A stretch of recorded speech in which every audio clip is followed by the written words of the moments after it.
Hello mga katambay! Ngayon po ay magluluto po tayo ng labong. So ayan po ang labong. Kailangan po natin ilaga para po mawala po yung pakla. Ayan, nalaga po natin. At syempre, hindi kompleto ang labong kung walang saluyot. Yan po ang kanyang kapartner. Yan po ang ating saluyot. At syempre, lalong sasarap kung may yung hito na hito. At syempre, bago po natin isahog, kailangan po natin iprito ang hito. Para po mas masarap ang ating lulutuing labong. Ang gulay na labong. So, ayan na po. Iprito na po natin ang hito. Para po mas masarap, mas malasa ang ating gulay na labong.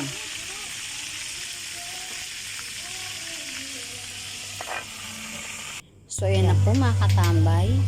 Tapos na po mailaga ang labong at ngayon po ay sasalain na po natin siya. At syempre, hindi po natin isasama yung pinaglagaan. Dahil nga po para maalis po yung pakla ng labong. So, ayan na po natin pinipirito. Malapit na po siyang maluto. inuman pa.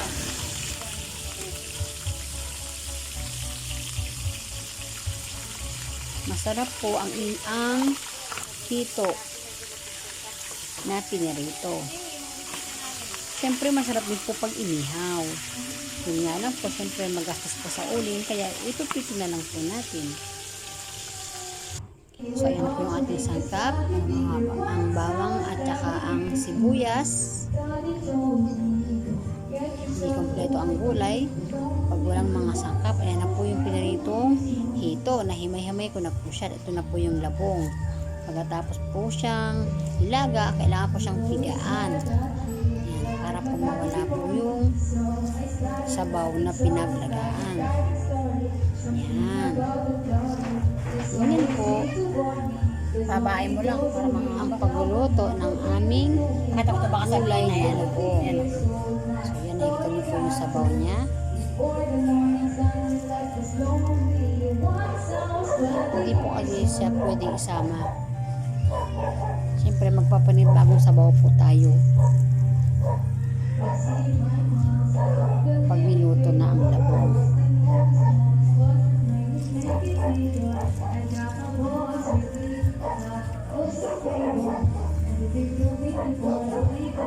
Ayan, syempre po kanina mainit po siya, kailangan palamigin para po mapigaan ng mabuti ang labong. Kaya mo na, dito lang siya papasok. Kaysa lalo siya May sa nabibili na walis rin ko lang naman eh. po siyang Kasi lagana, bakit pero nakabukas syempre, yan? Sandali. kahit po lagana po siya, eh, Ang hirap nilalaga rin po pong baga, nakaharang-harang pa namin sila. siya ng Hindi, mga palabasin mo lagana sila. para po sigurado po talagang nalaga po siya. At talaga po para po malambot ang labong. So, ayan, napigaan na po natin mga katambay. Ready to cook na po tayo. So, ayan na po yung mga sangkap, ang hito, himay-himay na po, at ang sibuyas tsaka bawang.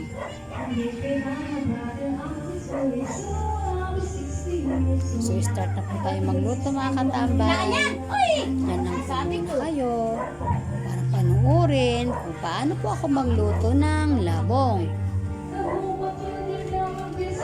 Yan, kompleto na po lahat. Nasa ano mo? Sa luyot mo? Dito ka nakatulog sa malaki. Sa luyot? Andun pa. Nabidyohan ko na yun. Kung hindi nyo po nitatanong, paborito ko po ang labong. So, ayan na po. Yan po tayo magluluto sa may kaserola. Siyempre, para po matakpan. Ayan na po. Lagyan na po natin ng mantika. Konting mantika lang po siya. Dahil bawal naman po ang sobrang mamantika. So, lalagyan na po natin ng bawang. Magigisa na po tayo mga katambay.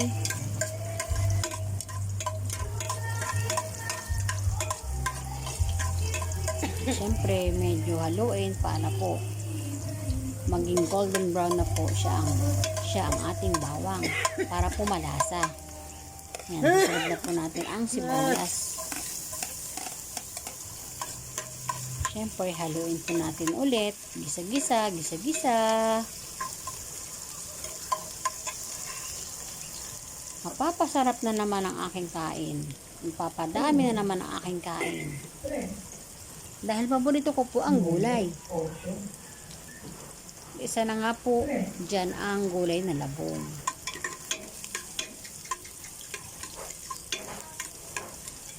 So, ayan, malapit na pong mag golden brown ang ating sibuyas tsaka bawang.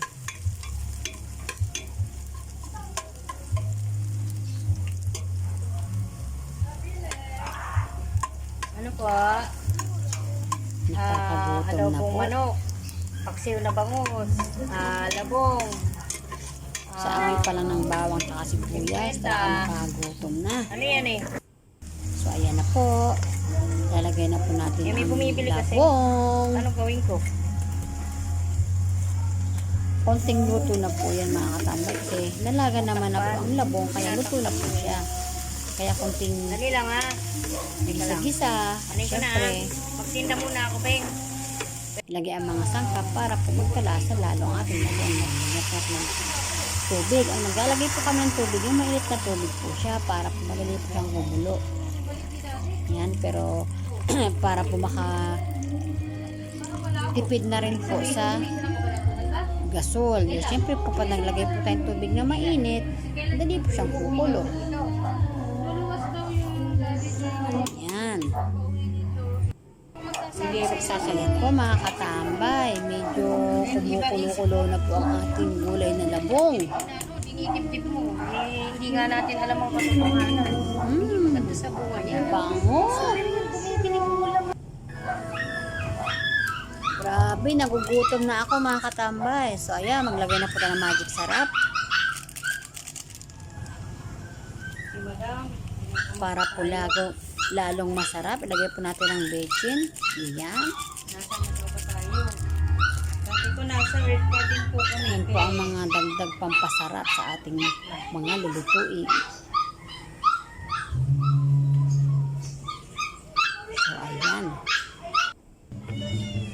Ito po ang lalong nagpapasarap sa gulay.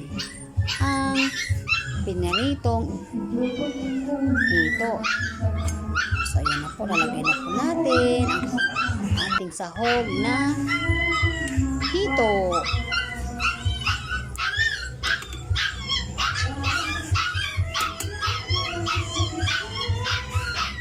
Amoy pa lang, talagang masarap na. So ayan po, Lang ilagay na po pala ang saluyot. Nakalimutan ko pong ipakita sa inyo. So ayan na po mga katambay, nakikita niyo po sobrang kulong-kulo na po ang ating gulay. Grabe, mukha po talagang masarap, nakakagutom. So ayan po mga katambay, baka po nagugutom na po kayo. Punta na po kayo dito para bumili po ng aming lutong ulam. At ngayon po ang isa po sa aming lutong ulam ay ang labong. Yan, malapit na po siyang maluto mga katambay. Ang sarap. Dahil nga po nagpalasa ang ating isinahog na hito. So, tapos na po, luto na. Thank you for watching. Bye-bye!